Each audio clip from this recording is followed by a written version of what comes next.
നമസ്കാരം കേരള.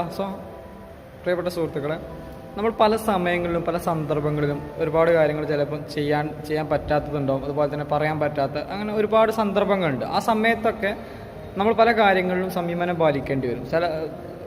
അങ്ങനെ ആ ഒരു സിറ്റുവേഷനിൽ നമ്മൾ പൊതുവെ ചെയ്തു പോരുന്ന കാര്യങ്ങളൊക്കെ ചിലപ്പോൾ മാറ്റി വെക്കേണ്ടി വരും. കാരണം ആ സന്ദർഭം അങ്ങനെയായിരിക്കും.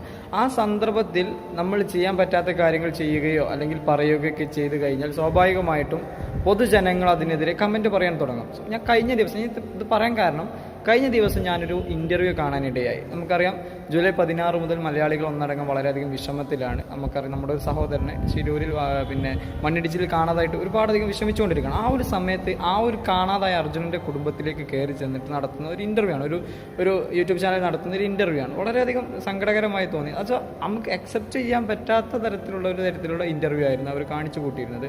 സോഷ്യൽ